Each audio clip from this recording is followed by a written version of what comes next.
Welcome to an all-new Blitz here on Channel 4. I'm Brian Carter. We're going to start the show with our feature interview at Dawson County High School with boys and girls soccer coach Jed Lacey. Coach, always appreciate you taking time out of your busy schedule for us. Well, thank you so much for coming again this year. Now, Coach, there's something in the drinking water up here for sure. Across the board, Dawson County sports this year is just phenomenal. Let's focus in on your boys and girls soccer teams, though. The success that you guys have had, the boys ranked as high as number 3 this year, girls ranked as high as number 4, I believe. Yes, sir. They are 12-1 on the season. The boys are 11-2. Mm-hmm. How excited are you about the way this season's going? It's been a great year. The boys has not been unexpected. I expected them to be there right now. We actually got to number 2 this year. Okay. And but we're right there at 4 still. I expected the boys. This is the best boys team we've ever had, talent-wise. They've been playing 4 years together. It's not. They only got 4 seniors, but this team cares about each other so much. They love each other. They play hard together. The speed factor we have is incredible. We're really fast. And we knew this year was going to be our big year. We kind of knew this.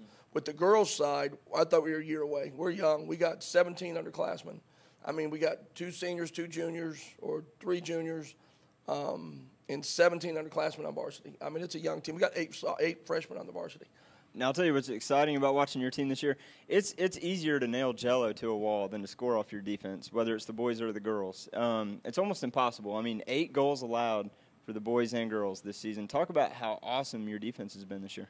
Well, our kids take a lot of pride in our defense. We stand – I mean, that's what we prided ourselves. When we first got here 6 years ago, we really didn't have the offensive talent when we first got here. And, to get to state every year, we knew we had to build the defense out. And, we're going to win 2-1, 1-0. So there's been a lot of pride. So the kids on defense want to be there. It's not like, oh, man, I got to play defense. But they want to be there. And we're just very talented. The speed level in our backs, big time. The biggest thing is even that is our goalkeeping situation. I mean, we got on the boys' side Brooks Fulford, who's a junior, started since he's been a freshman. Mm-hmm. I mean, he's big time. He's going to go large in college. I mean, he's going to be a big time athlete. And Kenna Seitz, who played on the basketball team, she was on the state runner-up team. She's been with us, starting for 3 years.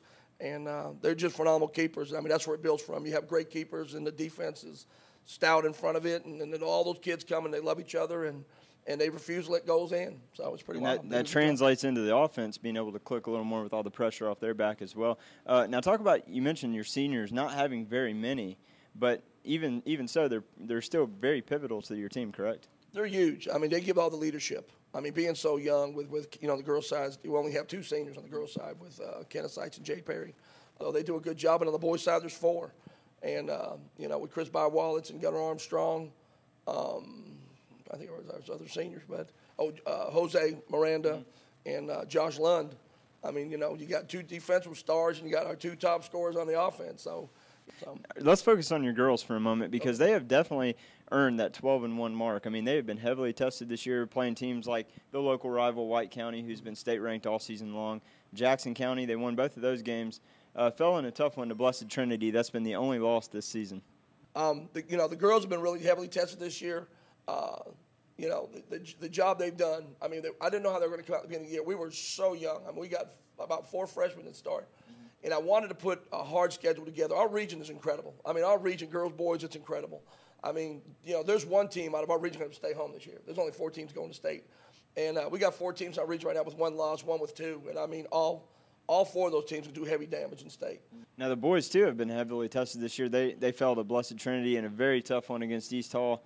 Those are 2 ranked teams. And then West Hall they were able to beat, also a ranked team. Still some big games to come up for them as well. But talk about how they've kind of come up to the competition and showed up for those games. This has been a strange year for the boys. Okay, we started off exactly where I thought we were. We came out dominating. I mean, we didn't give up a goal for the first 6 games. I mean, we were pounding teams. And the boys were on a roll. Everything was clicking. Everything. We got to Jekyll Island.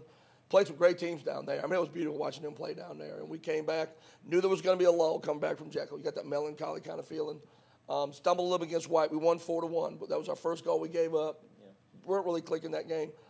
I'm trying to think. I think we got West Hall then. Came back, played the best game of the year. I mean, West Hall's loaded. West Hall's loaded. We came out and beat them 3-0. But I give them tremendous props. That's a talented team.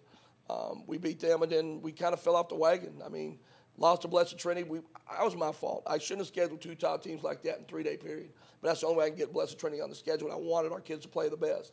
Now, and that could come at a good time because, I hate to be the bearer of bad news, but you know that you've got North Hall and Beaufort coming up, and those are 2 games with huge implications on both the boys and the girls' side. Again, I know you've hit on this some, but talk about just how difficult this region is and how tough it's going to be for some of these teams, like you said, to have to stay home when it's all said and done.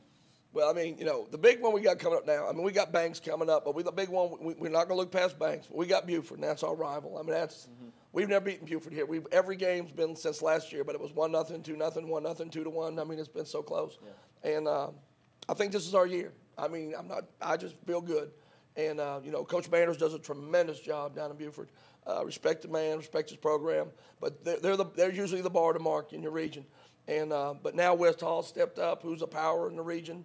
But they're ranked in the top 10. We're ranked in the top 10. Buford, I think, is right outside the top 10. North Hall was in the top 10. I think they fell out. And then East Hall's back in the top 10. So, I mean, you got 5 teams in this region that can play with anybody. And then we're all seeding and fighting these games coming up. You win these games, we win region. We don't need any help. We win our last 3 games, we win region straight out. You lose a game, we're fighting for second, fighting for third, fighting for fourth, and that has implications on who do you meet in Region 6. You want St. Pius, you want BLITZ Trinity, Woodward Academy, Decatur.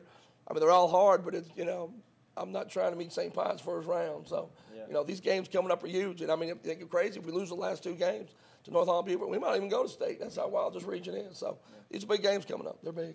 Well, Coach Lacey, thank you so much again for your time. We always appreciate having you on BLITZ. And congratulations on an incredible run this year. And we look forward to see what kind of damage you guys do in the state playoffs. Thank you so much. Quick break, then we'll be back with our player interview here at Dawson County.